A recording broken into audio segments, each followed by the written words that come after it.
गणेशाय धीमहि गुणशरीराय गुणमण्डिताय गुणेशानाय धीमहि गुणातीताय गुणाधीशाय गुणप्रविष्टाय धीमहि एकदन्ताय वक्रतुण्डाय गौरीतनयाय धीमहि गजेशानाय भालचन्द्राय श्रीगणेशाय धीमहि एकदन्ताय वक्रतुण्डाय गौरीतनयाय धीमहि गजेशानाय भालचन्द्राय श्रीगणेशाय धीमहि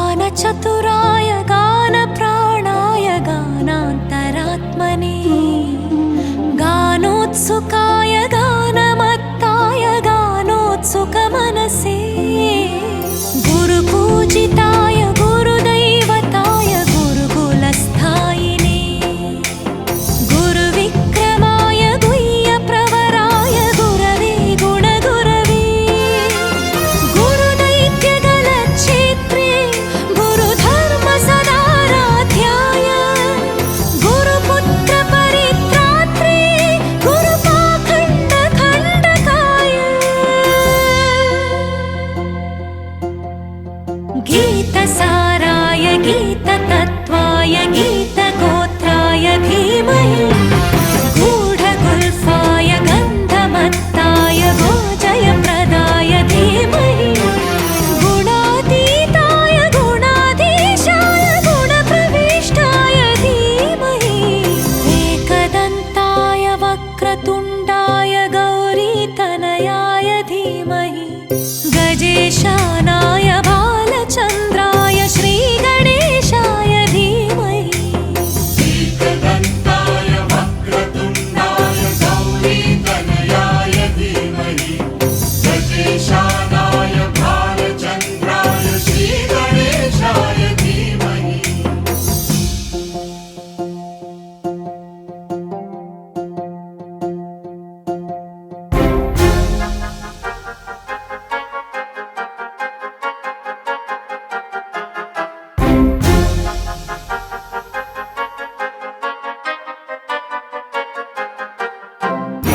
सर्वराजाय गन्धाय सर्वगानश्रवणप्रणयिने गाढानुरागाय ग्रन्थाय गीताय ग्रन्थार्थतत्त्वविदे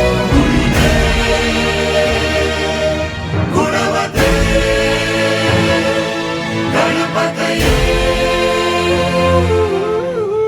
ग्रन्थगीताय ग्रन्थगेयाय ग्रन्थान्तरात्मने गीतलीनाय गीताश्रयाय गीतवाद्यपटवे गेयचरिताय गायकवराय गन्धर्वप्रियकृते गायकाधीनविग्रहाय गङ्गाजलप्रणयवते गौरीस्तनन्दनाय गौरीहृदयनन्दनाय गौरभानु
முதலாவதாக அந்த சிவபிரான் கூட விநாயக பெருமானை வழிபட வேண்டும். அந்த இறை சக்தி நிறைந்திருக்கிறது. அந்த எதிர்மறையான சக்தி இல்லாமல் எங்களுக்கு போகிறது. நீங்கள் நல்ல நிலத்தில் விழுந்திருக்கிறீர்கள். நீங்கள் நல்ல மரங்களாக வளர்ந்திருக்கிறீர்கள். நல்ல பிரஜைகளாக உங்களுடைய இலட்சியத்தை உயர்ந்த இடத்துக்கு அடைவதற்கு என்னுடைய நல்வாழ்த்துக்களை கூறுவதில் மகிழ்ச்சி அடைகிறேன். என்னுடைய அவதானம் முழுக்க நான் கொளுத்திய அந்த தீபம், நான் ஏற்றிய தீபம் அணையாமல் இருக்க வேண்டும். என்னுடைய முதலாவது மாணவர்கள் நீங்கள் தான். எமது கல்வி நிலையத்தின் நிர்வாக இயக்குனர் நிஷாந்தன் சார் அவர்களுக்கும் ஏனைய ஆசிரியர்களுக்கும் எண்சக மாணவர்களுக்கும் இந்நேர வணக்கத்தை தெரிவித்துக் கொள்கிறேன். எமது காப்போத சாதாரண பரீட்சையில் நாம் சிறந்த பெறுபவர்களை பெற்றுக்கொள்ள வேண்டும் என்பதற்காக இந்த வித்யா கணபதி ஹோமத்தை எங்களுக்கு ஏற்பாடு செய்து தந்த நிஷாந்தன் சார் அவர்களுக்கு எனது முதற்க நன்றியை தெரிவித்துக் கொள்கிறேன். எமது கல்வி நிலையத்தில் எமது சிறந்த ஆசிரியர்களால் சிறந்த ஆசிரியர்களால் வழங்கப்படும் சிறந்த கற்பித்தல்கள் நாங்கள் இவ்வளவு காலம் ஒரு சிறந்த பரீட்சையில ஒரு சிறந்த பெறுபவர்களை எடுக்க காரணமும் நாங்கள் இனி எங்களோட ஓயல் பரீட்சையை நாங்கள் ஒரு பயம் இல்லாம எதிர்கொள்வதற்கும் அதுதான் ஒரு காரணமா அமைந்திருக்கும் என்று சொன்னா அது மிகையாகாது என்று நினைக்கிறேன். எங்களுக்கு ஃப்ரீயா இருக்கிற டைம்லயோ அல்லது போயா நாட்கள்ல எல்லா நாட்கள்லயும் கிளாஸ் போகணும். ஆனா அப்ப என்ன ஃப்ரீயா இருக்கிறதுனாலே இருக்கும். ஆனா இப்ப எங்களோட இந்த ஒரு அகரத்தின் நாங்க எங்களோட ஃப்ரெண்ட்ஸோட இருந்தது படிப்பிக்க சிரித்து மகிழ்ந்த எல்லாத்தையும் நாங்க மிஸ் பண்ண போறோம்னு சொல்லி ஒரு கவலையா தான் இருக்குது. எங்களோட ஆசிரியர்கள் எங்களை கண்டிக்க வேண்டிய நேரத்துல கண்டிக்க தவறுனதும் இல்லை, கவனிக்க வேண்டிய நேரத்துல கவனிக்க தவறுனதும் இல்லை. அதே நேரம் எங்களை ஊக்கப்படுத்துறதும் மறந்ததுமே இல்லை. எப்பவுமே பாடம் முடிச்சா பிறகு பாடம் நடத்தியோ எங்களுக்கு எப்பவுமே ஒரு மோட்டிவேஷனல் ஸ்பீச் ஒவ்வொரு எல்லா ஆசிரியருமே தருவார்கள். வாழ்க்கையில நாங்கள் ஓய்வு முடிச்சா அப்புறம் அடுத்த படிப்புகளை என்ன படிக்கணும் அந்தலாமே சொல்லி தருவாங்க. எப்படி நிறைய